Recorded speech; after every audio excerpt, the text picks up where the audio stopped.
Hey everybody, Barry here again. Back at it. And it is Friday. That means I've got 2-3 really good days to really get at this thing. And my boss, Craig, said, hey man, why don't you take Tuesday as a holiday and work on the van? And it's funny because I'll spend my holiday at work because this place is CarQuest. It's where I work. I'm back here on my lunch break right now. I was like, well, that'd be sweet. So yeah, gonna have this thing ready. There's no reason I shouldn't. I kind of panicked yesterday because I couldn't find my throttle cable, but I found that. And I've got my C10 square body throttle pedal that'll hook right up to that. Throttle cable hooks directly to this fine. So that'll be one of those 10-minute installs that I keep talking about. That takes me all day. What else do we got? I should put the tank in the back and strap it down. I'm gonna figure out how to actually put the pump in this thing. I'll take out the sending unit here, see how the pump is hung in it, and probably just put the Walbro in that sending unit with the same hoses and everything. Because this has a hose out right here. Everything's all good. And I'll hook the return up to like right here or something like that. Even just put a bung in there. I don't really care. I got a couple I can't remember what the name is, but you drill a hole, put the bolt thingy through it, screw it on the back, and then you get a barbed end. That fluid would go back into the tank.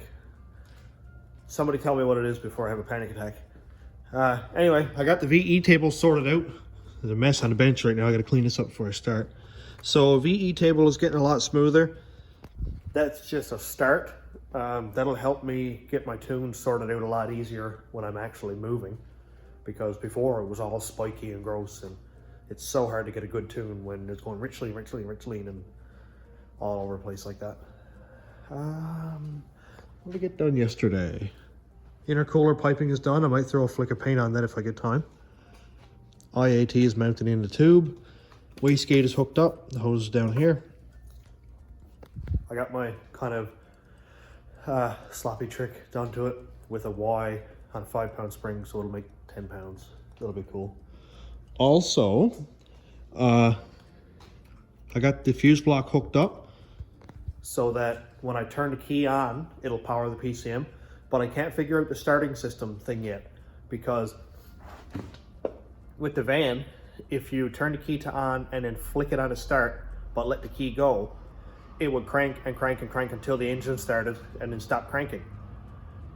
It's on some sort of a timer or delay or something like that. So if I hooked that starting wire up to my starter now, it would crank, but when this engine fired up, it would just keep cranking because it don't know that the engine's fired up because there's no van PCM in it.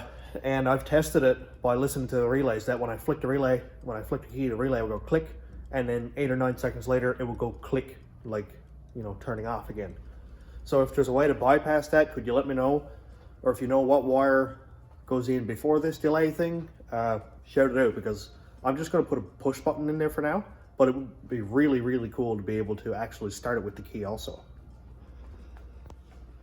So today's task is gonna be a couple of these things.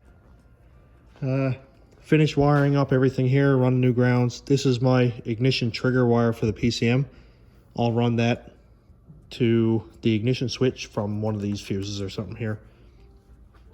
And yeah, there's not much more than that to it. If I can get a gas tank in it, get the ignition switch hooked up with a push button to start it, I can probably actually drive it, assuming the clutch is good, because I haven't tested the clutch to see if it actually disengages or not. Might need to bleed that some more, but yeah, so I'm going to continue on, get these few things done, and see if I can get it moving under its own power.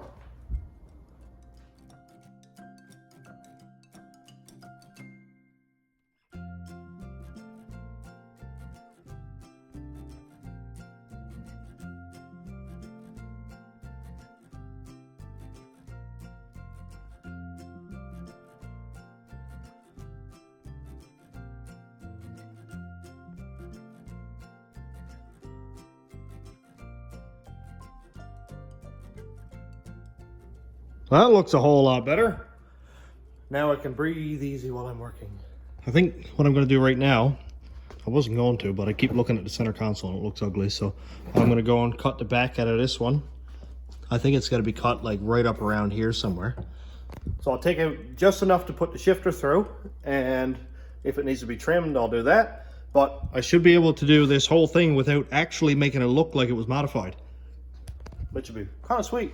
So I'm going to go ahead and do that.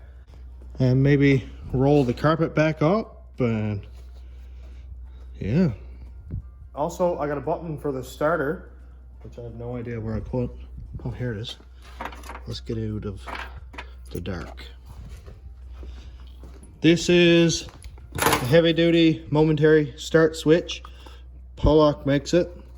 Part number is 24-360P. Also, I realized I forgot to tell you guys the part number for the fans. This is Imperial. Part number is right here, 226116. That's for the 16-inch fan. A 14-inch fan will be 226114. 12-inch fan is 226112, and so on. So those fans are really cool. They move a lot of air too. Anyway, let's cut this thing up.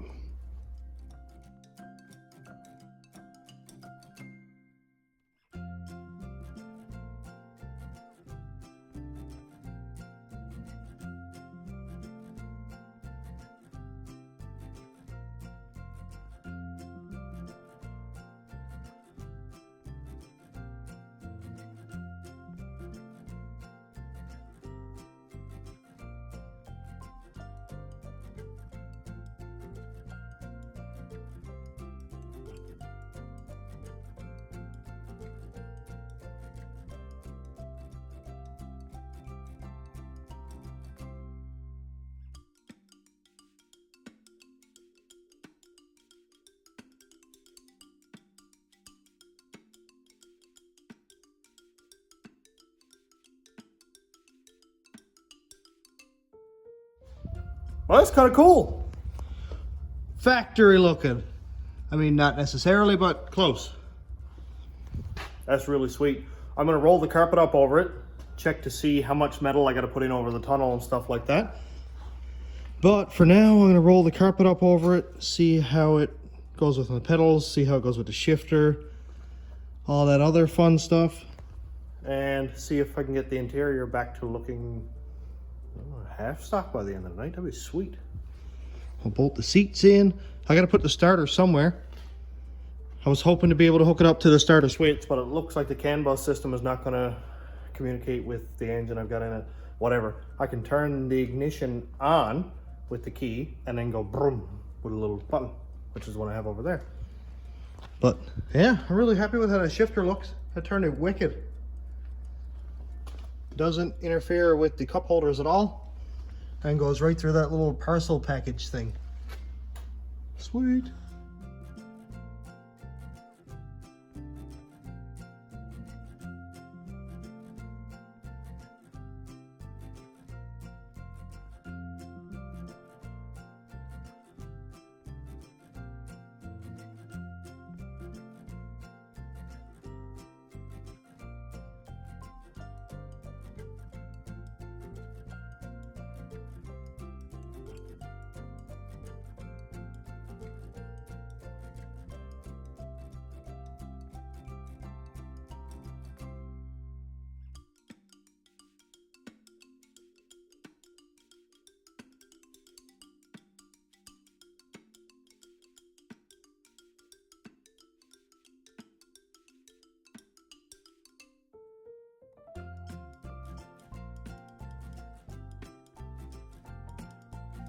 It's looking so much better.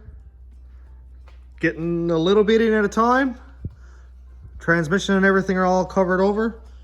The carpet is in behind the pedals. Let's get some light on.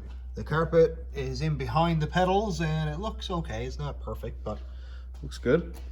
Now I need to cover in all this stuff here, put the carpet back down into the buckets, and then put on the covers that have the fold-away seats and stuff in it. Yeah, I need to detail this thing. When I say this is a daily driver and a family van, it is. I've got two little girls who eat Happy Meals and most of it ends up on the floor. So, you know, busy lifestyle, 2 working parents full time, and me up here half the time. It's hard to clean stuff out. But yeah, I'm going to detail this thing before I go to the burnout competition. Time permitting, because I might be working on it on the way out. I'm definitely going to be working on a tune on the way out there. So, you know, even if I just sweep it out, it'll be something. But I'm going to go ahead and continue on with this thing and get these buckets put in. This should look like a van by the end of the night. I can't wait. I hate vans. Why do I feel this way? It's probably got something to do with that, but I'm still not supposed to like it. Am I getting old? What is this?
Well, that's a lot. I'm really happy with what I got accomplished tonight. So if we look in here, we have full interior. Seats are bolted in. Wires ran up to the starter, which is this really cool Fast and Furious button right here. All the carpet is rolled up. Shifter is there. Man, this thing looks cool. Done. Not done. But got a bunch of power wires ran and stuff. I know it looks kind of rat's nesty still, but I'll do what I can. I still have to grab the 2 wires down bottom here that you can't see and hook up to the line lock. And I think I'll try one last time to bleed the clutch just to be sure. I hit the crank button with the clutch in up in first gear. The wheels rotate kind of slow, so the clutch seems to be dragging a little bit. And that very well could be just friction on the friction disc and the clutch moving the input shaft and transmission. You see that sometimes on vehicles up on the ramp, that they will turn the tires when it's cranking or when it's running. So I'm not really concerned about that. Other than that, I've got to hook up the line lock. The 2-step I have left on, mainly because I'm going to set it to 6,500 anyway. When I'm driving out to the racetrack or going around testing here a little bit, I'm not going to be hitting the 2-step anyway. And if anything, it'll just act as a rev limiter so I don't over rev it and break a plug or something like that.